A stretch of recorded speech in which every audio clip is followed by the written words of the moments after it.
QCAFE. Sobrang excited namin for today's episode because we are joined by a very special person who will be talking to us a lot about what you have seen earlier in the video, diba?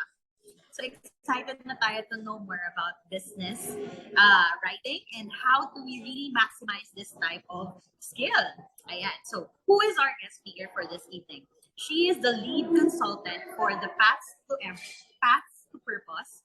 For over 20 years, she has been enriching high-performing teams in people and organizational development, training development, performance management, change management, and corporate culture. During the pandemic, her leadership and strategic partnership brought Avon Philippines to new heights in people practices. HRD Asia's Best in Workplace Flexibility 2020, HRD Asia's Best in Training and Development Program in 2021, and Top Employer Certification for 2020 and 2021. She is a globally certified facilitator, certified Lean Six Sigma Green Belt, and a professionally trained coach by the International Coach Federation. She has a certificate in Sustainable Business Strategy from Harvard Business School, USA, and a certificate in Child Development from the City College of San Francisco. She completed her Bachelor in Science in Psychology from the University of Santo Tomas and her Master's in Development Management program at the Asian Institute of Management. She is a mother of 4 and a proud wife to 1 husband. She is a strategic advocate for women empowerment, engagement, and the environment. She is crazy enough to believe that she can change the world. So without further ado, allow me to welcome to our virtual stage, Miss Auie. Hi, Miss Auie. Hello, Kate. Thank you so much for your introduction. Thank you.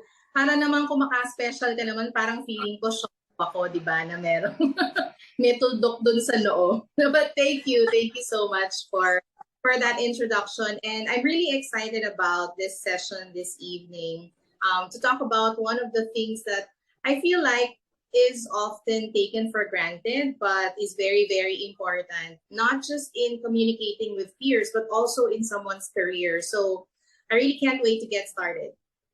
Yes, this is true because most people know these are the type of skills na people shrug off. Ay, madali lang yan. Hindi nila alam. Mas better kapag alam mo yung structure talaga. Yes. And you really know have great foundation. So in order for us to get started, allow me to spotlight Miss Auie alone. Bye guys, I'll see you back later. Thank you, Kate. Now let me just share my content. Ang nakasanayan ko was PowerPoint. Now I'm getting the hang of using Canva. The topic that I have for you today is something that's very close to my heart. But before I get started, wherever and however you are accessing this video, I hope that you are remaining safe and healthy and not at your wit's end. Now let me ask you, have you ever watched an email thread go on and on and on that it felt like you needed some popcorn to complete that experience? Have you ever received an email that looked something like a text message from a friend? Or have you ever needed to recall email messages you either sent to the wrong recipient or with incorrect spelling, grammar, or sentence construction? If you said yes to any one or all of these, know that this is a shared experience among those who have been using business email to exchange messages with their audiences. These experiences contribute to one's credibility and competence, thus affecting perceptions of trustworthiness in the workplace. Getting oneself educated on some basic guidelines is a great first step to being more effective at using your business writing skills in advancing your career. In the next 15 minutes, I will be talking about the 5 C's of business writing. And these are in write-on writing. So what does write-on mean? Write-on actually means exactly correct. Now, it's nearly impossible to always be exactly correct in delivering your intended message using your business writing skills. Sometimes you would really need the power of nonverbal communication. Actions, facial expressions, and your voice can sometimes be critical elements to getting your message received in the way that you intended. However, there are also conversations you need to outline steps or share lists, or you need to announce an important message that affects how people do their jobs. So, apart from these reasons that I gave you for writing a business email, what other reasons can you think of for choosing to write instead of picking up the phone or calling a meeting? Put them in the comment section. As you view this content, feel free to pause the video, reflect, and write down your thoughts about specific topics that might be interesting to you. Please also write in the comment section any questions and even your own examples so we can learn from each other and make this recording a live and iterative content. If you're ready, let's get started. So here are the 5 C's of write-on writing. The first one is context. Context is information that sets the background for the intent of the letter. It helps put the writer and the reader in the same setting to help both make sense of the message being sent.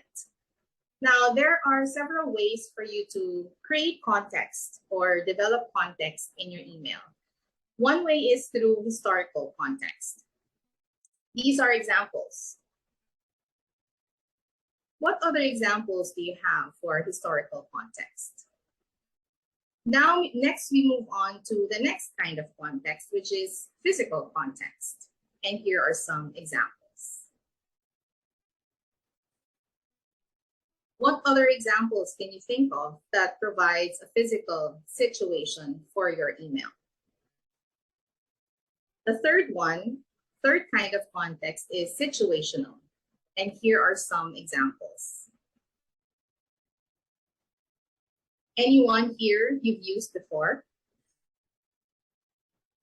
And the final kind of context is values-based.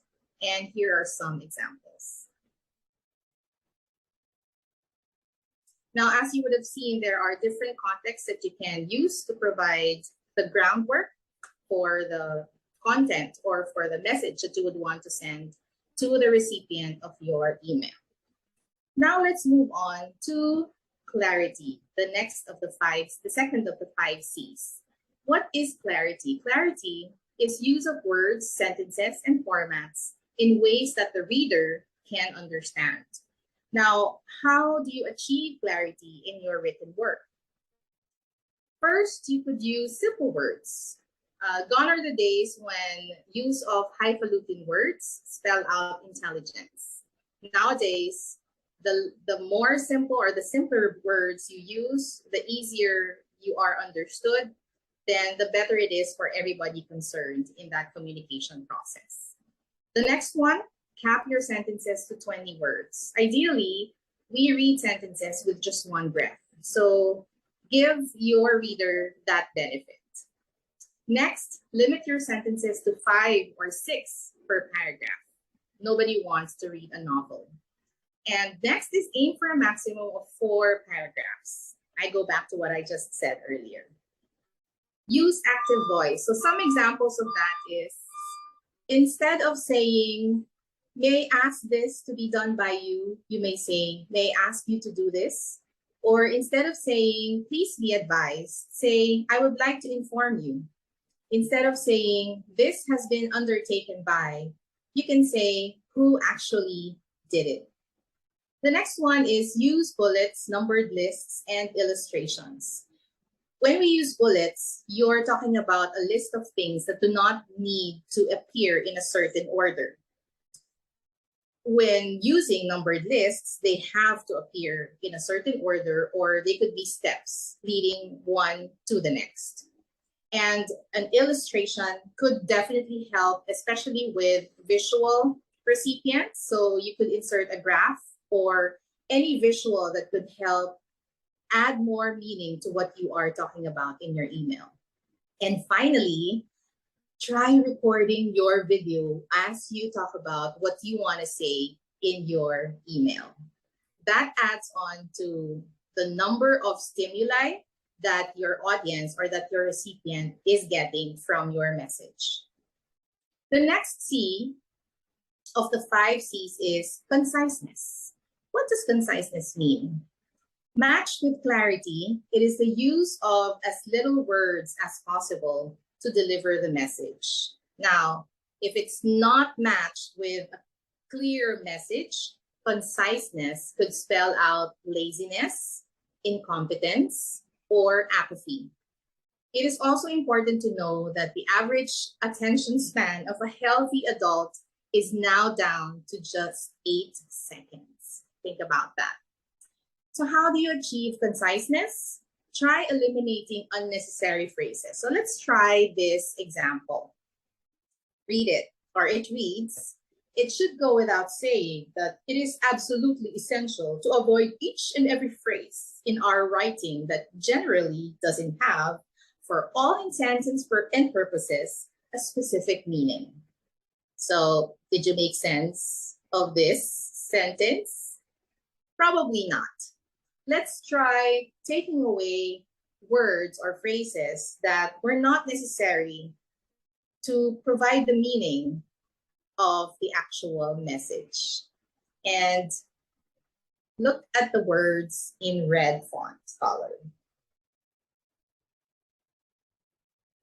Those are the only essential words in this sentence, thus taking out all the words in black font and deeming them unnecessary.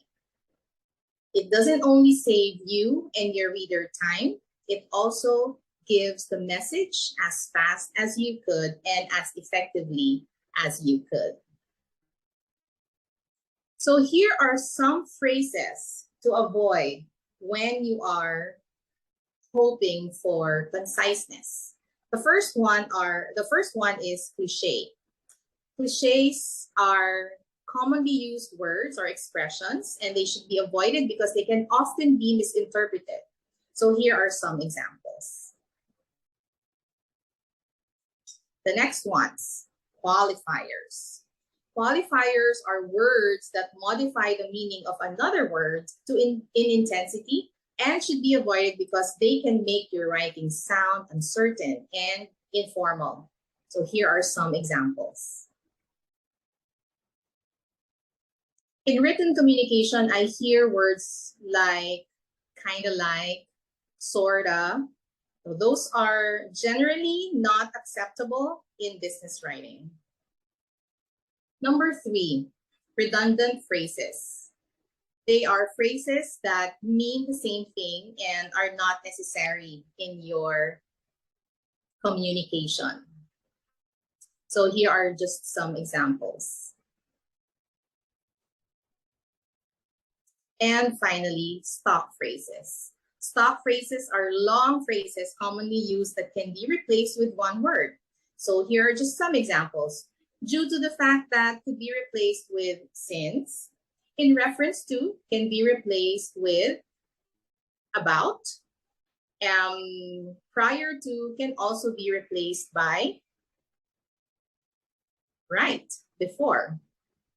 When looking at your own writing, ask yourself if the language you've chosen for each sentence expresses the specific idea that you are trying to convey. If you find that you have added phrases that do not add meaning to the sentence, delete them in order to make your writing more concise. Now, we're on to the fourth C in the 5 C's, which is coherence. Coherence, when the elements in our sentences and paragraphs flow smoothly or support each other to make meaning. So how do you achieve coherence in writing? First, you begin with a topic sentence.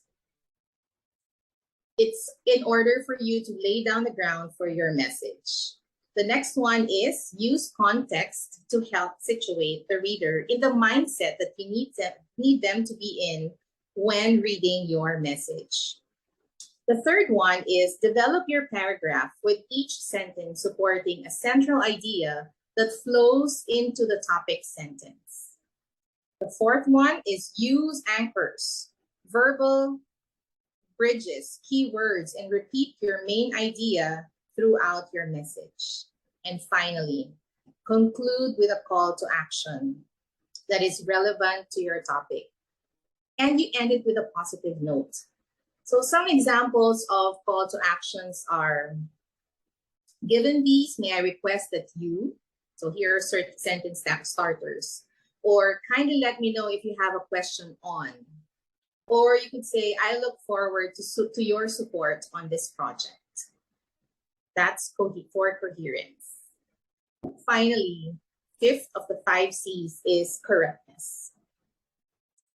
Personally, I think this is the most loaded of all the 5 C's in write-on writing. Loaded in a sense that it has the most elements you need to be competent in among the 5 C's, particularly in spelling, punctuation, diction, grammar, subject-verb agreement, right? So these are the things that you've been learning for the past many years, if not decades of your life. And if you are concerned about your ability to put together phrases, sentences, paragraphs, or an entire written work correctly, the great news is that you still have a chance at developing your competence. And here are some ways that you can improve your writing skills. First is read quality written work. So what are those quality written works? They are news articles from reputable outfits, best-selling books, essays, and emails from someone in your circle whose writing you find effective and interactive. Also interesting.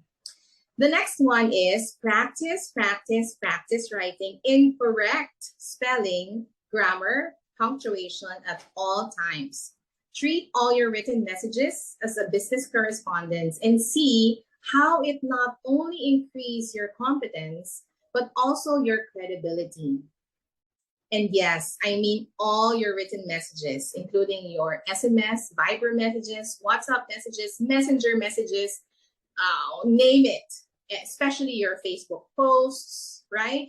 Your Instagram posts and your LinkedIn posts. And finally, ask for help. Even the most competent writers need editors. Ask someone you can trust to read your work and give you feedback. We have people in our network who are strong in written communication, and I am pretty sure that if you seek their help, they would be happy to give you feedback on your writing. So there you have it, the 5 C's in write-on writing: context, clarity, conciseness, coherence, and correctness. If you are not yet sure that you need to improve your communication skills, let me leave you with this quote from the best-selling author, Malcolm Gladwell. Good writing does not succeed or fail on the strength of its ability to persuade. It succeeds or fails on the strength of its ability to engage you, to make you think, to give you a glimpse of into someone else's head. Thank you so much for watching this. Please remember to write your comments or questions below, and let's continue to learn from one another. Again, this is Laurice Macapaz of Paths to Purpose Consultancy. Please scan the QR code and let's get connected. Kate, thank you so much for this opportunity. Back to you. All right. Ayan, you guys, I hope you were able to screenshot that. Ayan. Hi, can you guys see me?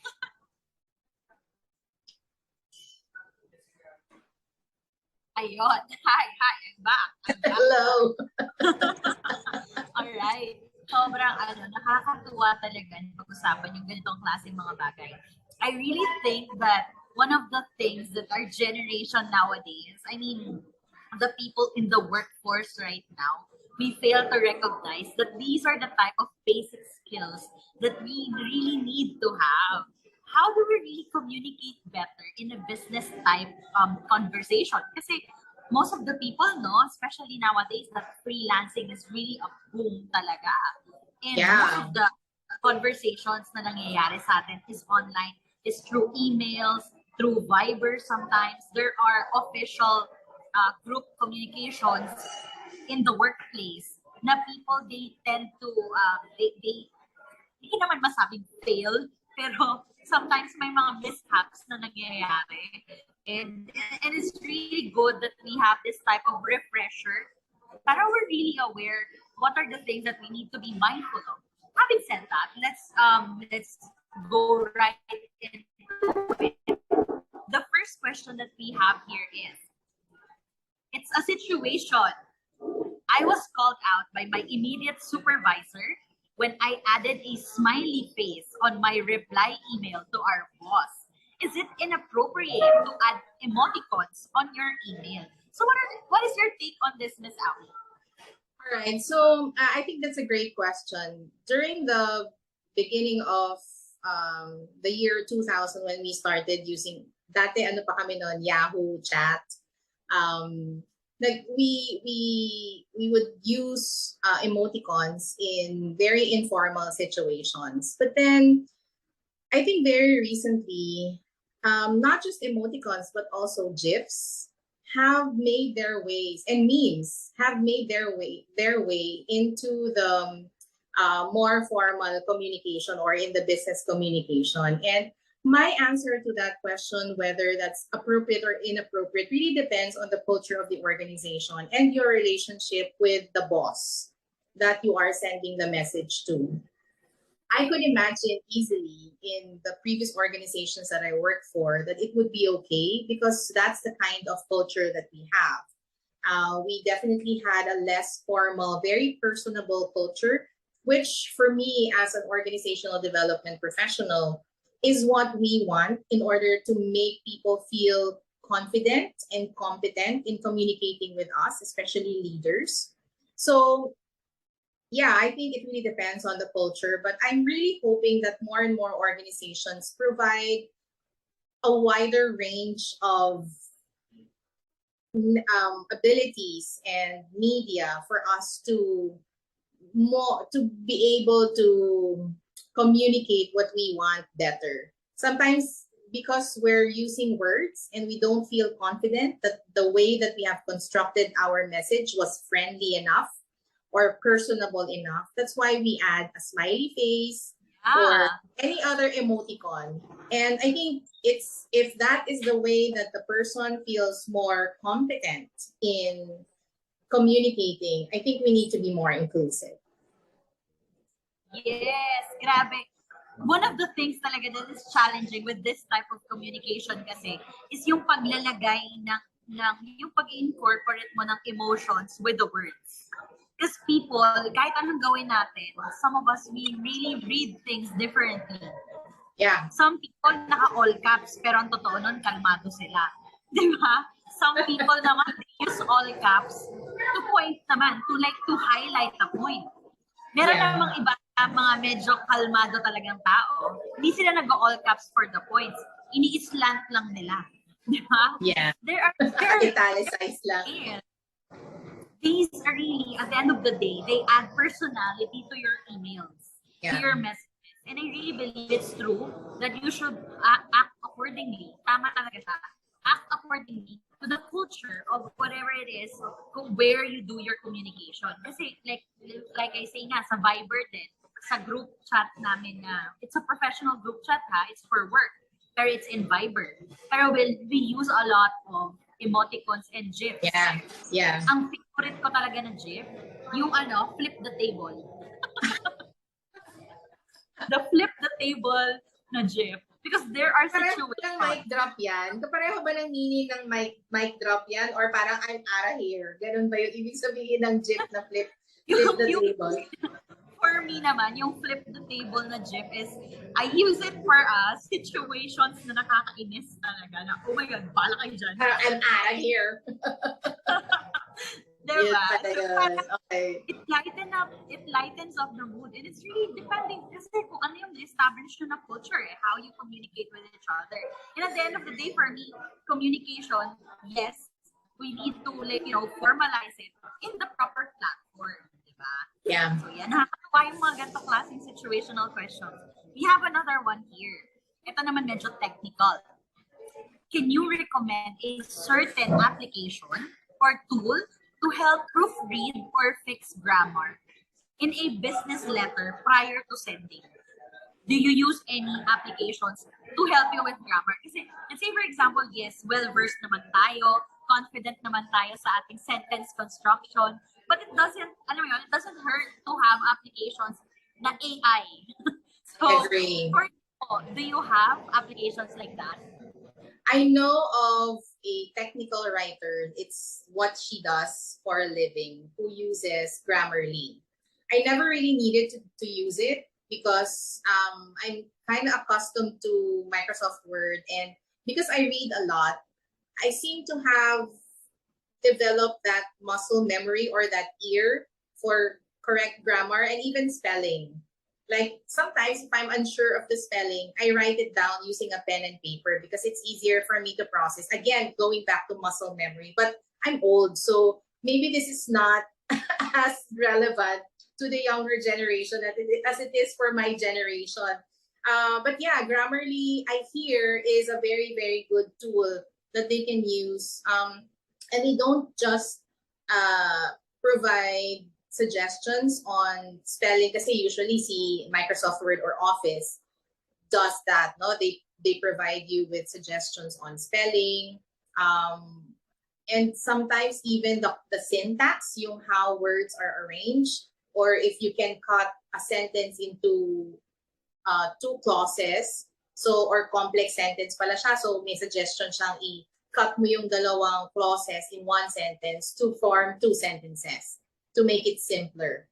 I hear that that's what Grammarly also does. So you can try it out. All right. Actually, familiar ako sa Grammarly. I tried a trial version for it before. It's really good kasi sometimes, isa sa mga sakit ng mga taong creative, I assume, kasi ganun ako, I fail to describe things in short sentences. So sometimes we tend to we really want to be clear about what we're communicating. So sometimes na-extend yung mga phrases natin, sentences natin. We use too much words na pwede naman palang ito lang siya. That's what I love about Grammarly. It's really a great app if you really want to, parang make your paragraphs concise talaga. They have those options na they have suggestions na, hey, try this type of sentence construction na I feel talaga would help, especially if you're writing technical things talaga, technical writing and such. And I think for those of you who are writing naman ng usually captions, maganda din yung copy AI. So that's one of the apps that I have encountered din naman in the free one. Thank you for that. This copy AI, they have this prompts na talaga na parang you get to really just choose ganyan. It's really a good app. There are really lots of applications out there. You just really have to find whatever it is that's comfortable for you. Yeah. Ako personally, tinatanggal ko yung prompt sa cellphone. Di ba sa cellphone may ganun din? Yung ipa-prompt ka for the next words and then tinatanggal ko. It doesn't help me. Use what works for you. And I'm glad that you mentioned all those new tools. I'm sure that those will be very helpful for people, especially if you are not, maganda yung nabanggit mo that you pointed out that you're creative. Definitely very different disciplines, yung creative writing at saka yung business writing. Iba din yung technical writing, actually, yung technical report writing. Yes. Business writing is to me, ideally, having worked for about 10 companies now, it's you have to really talk in email or via email as if you are talking to the person, but better, right? Because you need to watch your structure. Yeah, you need to watch for your syntax. You need to, and when you're writing, time is actually on your side versus being in front of the person when you need to think on your toes. Because when you are writing, right? Because when you're writing, you can think about what you're going to write. You see what you're writing. You can review what you're writing. You can have somebody else review what you have just written and proofread it for you. And you have the opportunity to undo, right? Undo is your friend. But you can't do that when you can't do that when you're in a meeting, like face to face, or it's when it's live, or when you're presenting even. Para siyang best friend ng mga introverts. Correct. I love that you mentioned that, because I don't like taking calls that I did not expect, yung surprise calls. I love it. I like it better when people text me first that they're gonna call, or I'm okay with meetings like this. Like, I know that you and I are gonna be talking at 2 p.m. or 3 p.m. So I have to prepare myself. Diba? There's this little anxiety na we get right now when we see phone calls. Okay, so let's move on to the next question. It asks here, how can I train my staff to write good letters, business letters? Ako, personally, I had a book before no college. Kodigo ko siya until now. Nice. Maybe you can share in the comment section what book you're using, and probably some of the folks who will be watching this video I'll comment it on our video when we go live, so you guys can check it out. But it's super old na. Yeah, and all we need are really just the basics, because the basics haven't really changed so much, except yung mga old English, diba? Tinanggal na yung old English, tinanggal na yung mga archaic na mga na mga attached here with, yung mga ganyan. Hindi na masyadong ginagamit yun. Tsaka yung mga die, mga unto, yung mga gano'n. Hindi na natin ginagamit yun. Pero in terms of training, I love... Sorry. Natatawa ko kasi when you mentioned yung mga signature like that. Di ba nauso on Facebook na parang, let's normalize using Filipino songs as sign-offs. Yeah, I love that. Yeah. Oo nga, no? Well, maybe yung mga nag-iisip dyan ng mga engagement programs para sa companies nila, pwede nilang gawin yun like for the whole month, maybe next August next year. Yun ba yung buwan ng wika? Tuwing buwan ng wika, gawin nila yun. Normalize yung Tagalog songs or lines from a Tagalog song. Could be their signature. Anyway, going back to the question, I love that question. That also means that the manager is concerned about developing their people. One very important thing that we have to remember about development in general is that there has to be recognition on the person, on the individual, that they need to develop on that area or a skill in that area.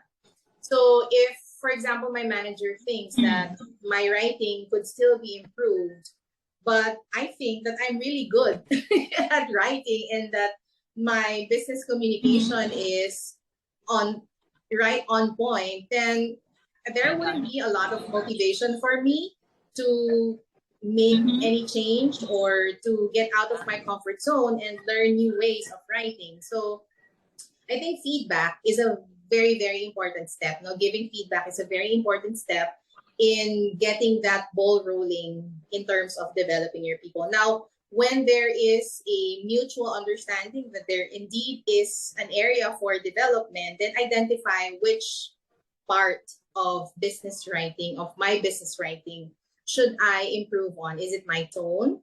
Do I sound sarcastic? Right? Because sometimes we don't know, or sometimes we intentionally want to sound sarcastic to put people in their place, when it's really not our place to put people in their place. People put themselves in their place. So is it my tone? Is it my grammar? What about my grammar? Do I get my subject verb agreement incorrect, or do they not agree? Basically, do I use the wrong idioms for the situation? Am I choosing the wrong words to mean what I want to say? So, or to say what I want to say. So those are the kinds of feedback that you would want to give to your team member, specific feedback, because my writing competence might need some development, but it could be different from Kate's. It could be different from Anne's. So specific feedback is very important. And then there has to be a timeline as to when you would want to see some changes in the way that someone writes their email messages, or basically any business communication for that matter. We actually, that totally makes sense. And importante talaga yung specific na feedback. Sometimes kasi, like, I encountered this before. So somebody commented on the write-up that I did, and then she said, I just don't like it. There's something wrong with it. And I'm like, what about it don't you like? Para I know kung ano yung points that I need to change. Where is it like this? Is it like that? Is it the technical side of it? Or is it my wordings? Is it, like you said, not the tone? Tsaka isa pa nga yun, diba? The same sentence, but when read differently, the meaning suddenly another thing, diba? Right. So we have to be mindful of punctuations. There are really a lot of factors to consider actually. So when giving feedback, you know, I really try my best to ask from people na give better feedback. Right. So if you really want change, therefore you should know some part. Diba? We need to identify where specifically change can happen. So I really believe, especially when training people with writing, crucial yun. Yeah. Diba? Kasi diba, there's also that na parang, if you're working for a company, you have to really know the brand, the tone, the culture of the company. And it really needs to be seen in the words that you're using, because you will be representing that company, diba? Ang dami talagang research and reading, guys, and it really helps if you're also well-versed. So, guys, magbasa pa rin tayo ng dictionary. Correct. Yes, very, very helpful. Also, I guess, where probably some managers might be coming from in terms of not being able to give specific feedback is perhaps they're also not able to say what's wrong. It just doesn't sound right. So, for example, you have an issue with the tone of voice in the written communication, but you don't have a suggestion, or you can't really pinpoint what's wrong with it. My suggestion for that manager is to sit down with the writer, the one who wrote the message, and ask for the actual meaning that they want. Like, pretend that you are saying that in front of my face. What do you really want to say? Yeah. And they could have that exercise in trying to identify what the best way to say convey the message is, that is less sarcastic in tone, or not sarcastic at all. But, you know, again, if I go back to practice, I go back to the muscle memory that you can develop when you are exposed to high quality materials, and when you actually practice. Actually, one thing that I also parang came to mind right now is a lot of people have it find it hard to speak in English. One of the challenge whenever we're conversing business setup, guys, we're talking about business writing setup. Why English? Ito kasi talaga yung ginagamit ko right now, di ba? This is the accepted language to be used in almost every form of communication. Some of the things that I see as a challenge, that poses as a challenge for people when constructing naman their business letters is that nagta-translate kasi sila. So they think in Tagalog and then translate in English. Therefore, the process is an additional step. Kaya nagkakaroon ng lag o kaya nagkakaroon ng problema. Sometimes they mean this way, pero it's being said differently in English. Iba siya sabihin pag Tagalog, iba siya pag English. So I think that's where confusion comes in or additional challenges in the communication comes in. So yeah, ang talaga ito, ang galing namin, ang dapat i-consider. Yeah, so and for, it's totally for our normal. last question. Oh, go ahead. Yes, sorry. Diba? The internet. Anyway, you guys, for our last question for this evening, before I let Auie go, ito na siya. Ano to? Very technical din tong question na to. Pero ano ba? Okay, emotional na technical? But yeah, so here it is. What is the best way to send a follow-up message without sounding na forceful ka? You wanna follow up on something. Kasi, have you seen the email exchanges na mga screenshots na being posted on Facebook na parang meron silang mga yung mga messages like, yung mga passive-aggressive na mga sentences na parang kindly, please be guided, mga ganon. Yung how? Is there really a proper way? Like, especially when following up with someone. Kasi usually, yung challenge, natitenga yung trabaho mo kasi umaasa ka dun sa ibibigay ng ibang tao. And then you have to have an email thread to prove your innocence. Yeah. I am not alien to that kind of situation. Whether it be that I was the one being followed up, it has happened to me several times. Or someone, or hindi naman umaabot ng 3 follow-ups sa akin, but I've received follow-ups before. So I definitely know how it feels to be the one being followed up. And I also know how it feels to be the one following up either a service or a product or an information from another person. And it's totally normal because, all of us have different priorities. So let me just provide some context on where another person might be coming from. Because nobody goes to work every day and thinking that I'm going to be I'm going to suck at my job today. I don't want to do good today. Everybody goes to their work wanting to do a good job. So let's try to believe that and have that, baseline assumption of everybody. And when someone is actually not either not responding or not fulfilling their promise to you as they had indicated in their email, for me, my rule of thumb is that if I have followed up for at least 3 times, I would stop following up via email and start making the calls. If after calling and the person has promised again, I'd ask the person, how do you want me to hold you accountable for this? Or who should we bring in the room next time to help you?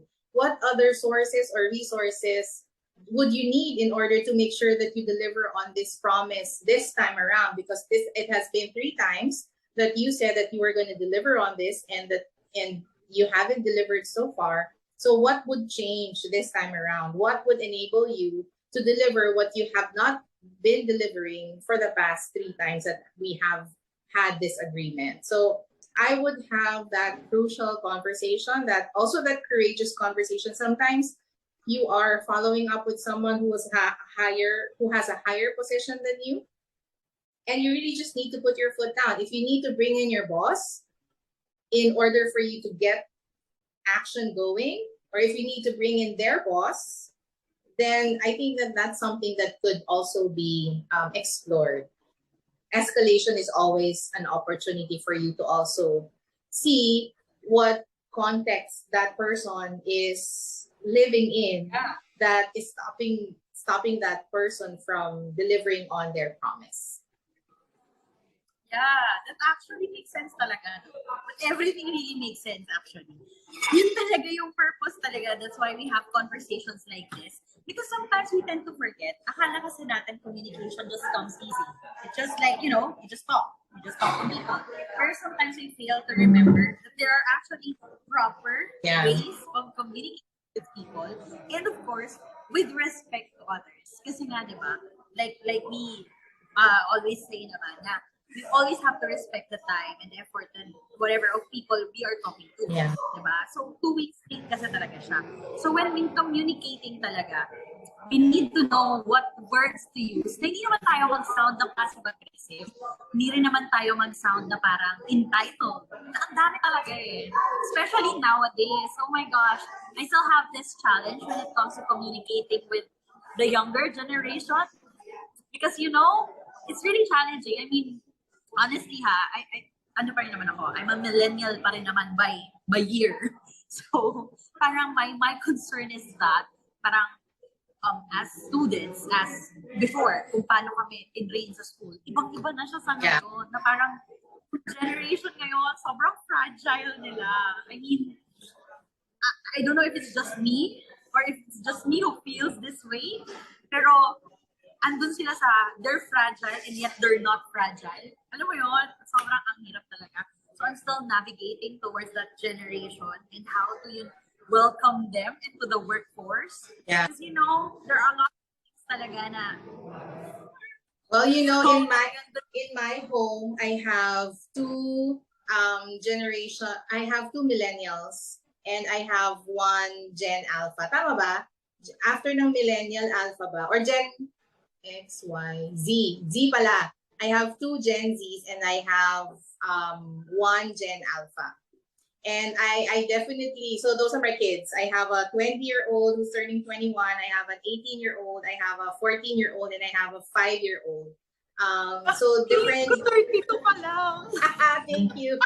I have different generations and I think it's also helpful if we try to understand the kind of environment that they're living in right now, because it's if we say that their current environment is complicated, that's a total underestimation of the complication of the kind of environment that they're living in right now, especially the Gen Zs who I think pangalawang recession na to na dinadanas nila simula nung pinanganak sila. So, mga taghirap yung mga, puro mahihirap yung mga naririnig nila. Plus, they also have to grapple with climate change, all those sorts of things. And they have the most amount of information right at their fingertips kasi sila yung totoong digital natives. Na pagkapanganak nila, they don't know a world without texting. They don't know a world without fast internet connection. Kasi ako, naabutan ko pa yung talagang 27 kbps yung kbps hindi mbps. Hindi sila aware sa kung paano natin pinagdidikit yung mga cellphone dati dahil infrared connect. Oh, correct. Yeah. So iba, no, they need to live their lives, their physical lives at home, in school. They also have their social life. They also have their gaming persona. They have a lot of persona that they need to take care of. Kaya din marami silang issues with mental health. Plus, of course, there's awareness that it is a real sickness. You have mental health conditions. Grabe, this conversation just goes on and on. Nakakatuwa talaga. When we talk about communication talaga, sobrang lawak talaga niya. Oh, yeah, for sure. It affects our life in general. It's really not just like one side of the pie talaga. As in talaga, it really affects everything. So yeah, anyway, thank you so much, Auie, for your time. Sobrang, oh my gosh, hindi ko na It's my pleasure. But we really enjoyed our session for tonight, and I'm really happy that we get to talk to you about these things. You guys, please reach out to Auie through Paths to Purpose. Isa to sa paraan kung paano nyo rin mag-invest sa sarili ninyo. I really think one of the best investments you can make for yourself is to train your brain. You guys, Correct. we need to, you know, still train our brain even though at whatever age we are. I can invite you for another session here at Musen Course QCAFE. Ayan, magkita-kita tayo muli, you guys. So once again, Auie, thank you so much. Ayan. Thank you. Alright, so guys, once again, it's me, Ninang Kate, at magkita-kita po tayo sa susunod na episode ng QCAFE's Musen Course QCAFE. Grabe, ang layo na ng inabot natin. Nagsimula tayo ng pandemic, it's just this small group who wants to talk about, you know, death. Tama-tama kasi, di ba? Pa-Halloween na tayo. So it's just a good reminder for us that, oh my gosh, we started this show with just, like, you know, we wanted to talk about death. How death has affected everybody, what there is that we need to know when it comes to death. So let's see, maybe in the coming days, especially we're gonna celebrate All Souls Day, All Saints Day, baka pwede natin ulit ibalik yan. So magkita-kita po tayo sa next episode ng QCAFE. Maraming salamat po for always tuning in and sharing this conversations with others. Napakagandang talking points din ito with your family, friends, and colleagues. So once again, my name is Kate and I'll see you again next time. Bye, you guys! Bye!